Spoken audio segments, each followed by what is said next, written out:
Oh, me and me cousin one Arthur might ride as we went walking down by the seaside.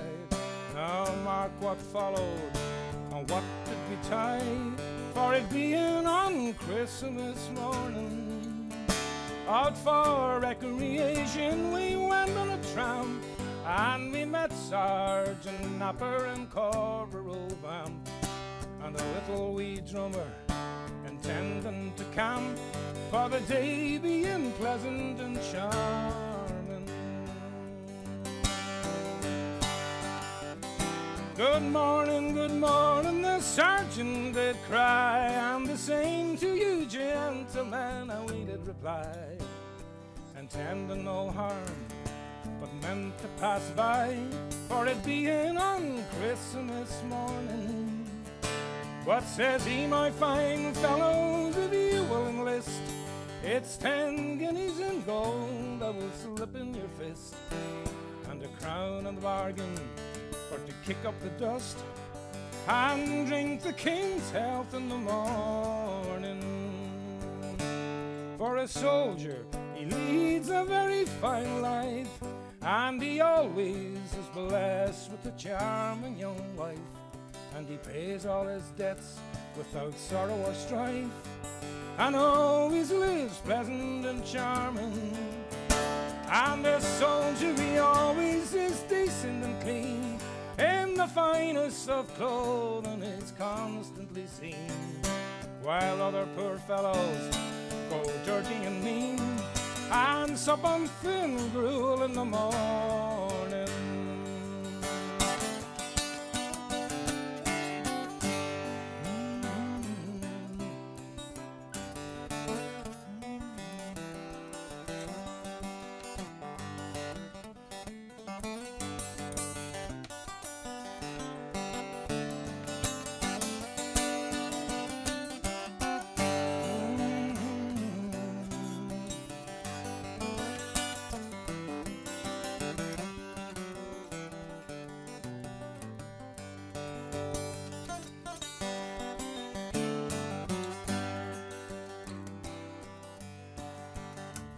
Well, says Arthur, I wouldn't be proud of your clothes, for you've only the length of them, as I suppose, and you dare not change them one night, for you know if you do, you'll be flogged in the morning.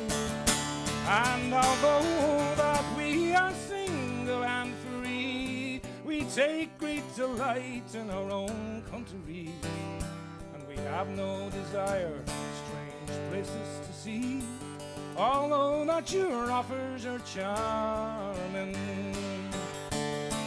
And we have no desire to take your advance, all hazards and dangers we barter on chance, for you would have no scruples for to send us to France, well, we would get shot without warning.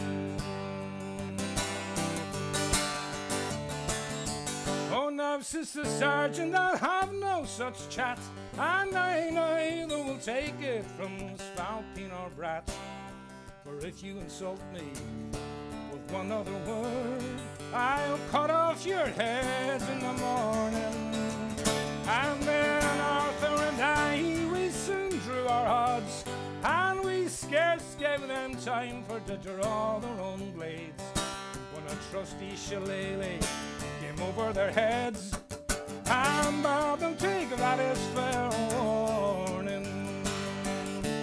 And their old rusty rapiers that hung by their side, we flung them as far as we could in the tide.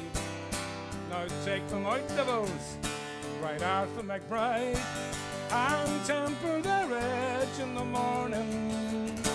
And the little wee drummer, we flattened his pow, and we made a football of his rowdy-dow-dow, threw it in the tide for to rock and to roll, and bade a tedious returning. And we haven't no money, paid them off in cracks, and we paid no respect to their two bloody backs, for we lather them there like a pair of wet sacks. I left them for dead in the morning. And so to conclude and to finish disputes, we obligingly asked if they wanted recruits.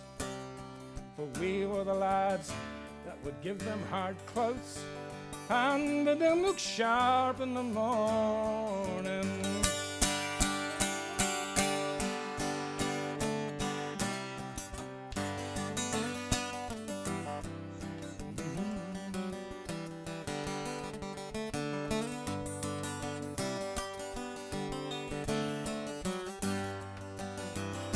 Right, living this.